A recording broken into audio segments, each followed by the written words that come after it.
Bonjour les cocos. Jade m'a demandé si tous les arbres, tous les arbustes avaient des feuilles oranges en automne. Alors pour répondre à ta question, Jade, on va d'abord s'intéresser à la raison qui fait que les arbres finissent par avoir des feuilles oranges en automne et bien plus ensuite. On y va? Sur notre tapis de sol, on remarque là, au mois de mars, qu'il reste encore des feuilles mortes. Des feuilles qui sont d'abord devenues oranges avant de finir par tomber. Comme vous le savez, en automne, nos feuilles commencent à brunir tout doucement avant de devenir carrément marron et parfois même de tomber. On se retrouve avec des arbres tout nus qui n'ont plus une seule feuille sur leurs branches. C'est le cas en hiver. Heureusement, au printemps, les arbres bourgeonnent et naissent alors de nouvelles feuilles qui vont recouvrir notre bel ami. Il nous fait également de belles fleurs qui, bien plus tard, deviendront des fruits. Ici, c'est un cerisier. Mais pourquoi est-ce que notre arbre se débarrasse de ses feuilles une fois l'hiver arrivé? Eh bien, c'est à cause du froid. Les feuilles, comme le corps humain et comme le reste de l'arbre, sont composées d'eau. Et l'eau, qu'est-ce que ça fait quand il fait très très très froid? Allez, on y réfléchit. Essayons de nous souvenir. L'eau sur le pare-brise de la voiture en hiver. L'eau dans le congélateur. Mais oui, elle gèle. Et ça, ce serait très douloureux et un gros problème pour l'arbre qui en souffrirait.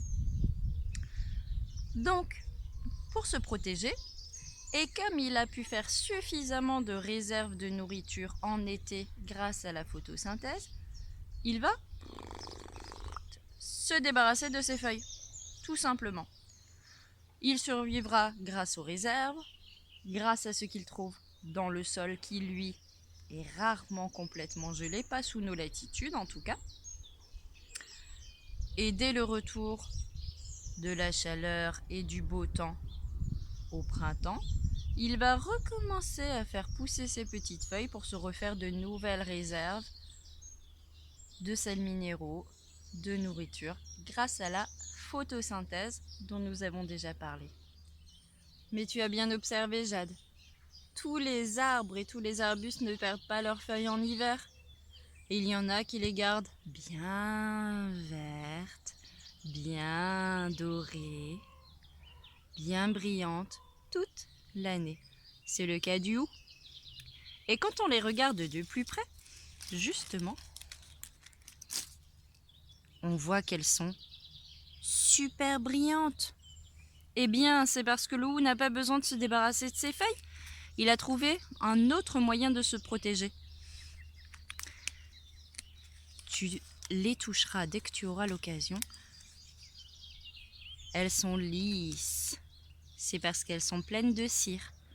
Le hou est un arbre qui, pour se protéger du gel, a mis une petite couche de cire sur ses feuilles.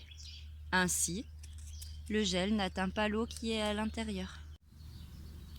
Par contre, on retrouve quand même des feuilles de hou qui sont mortes. Mais comment ça se fait?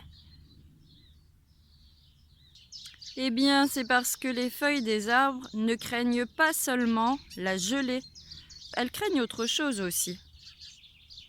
Le responsable, c'est celui qui fabrique ça. Mais oui, c'est le soleil. Le soleil et les températures vraiment très élevées. Nos feuilles qui contiennent de l'eau craignent les très très très grosses chaleurs aussi, puisque l'eau risque de... Pensez à la casserole, pensez à la fumée qui se dégage quand vous mettez une casserole d'eau sur le feu. Effectivement, notre eau risque de s'évaporer. Et si l'eau de nos arbres s'évaporait au travers des feuilles à cause des grosses chaleurs, ça les mettrait très en danger également. Donc, parfois, quand il y a des longues périodes de sécheresse, des très fortes chaleurs, on appelle ça la canicule, notre arbre va faire la même chose. Il va se débarrasser de ses feuilles pour se protéger. Ça ne veut pas forcément dire qu'il meurt, mais pendant une saison, malheureusement, cet arbre-là sera mis au repos. Il renaîtra la saison suivante s'il ne fait pas trop chaud. Et malheureusement, du coup, effectivement, c'est une des choses dont il va falloir que nous nous méfions avec les hausses de température liées au réchauffement climatique. C'est de faire en sorte de limiter les dégâts afin que nos arbres ne meurent pas. Parce qu'on l'a déjà appris, on a besoin d'eux pour respirer.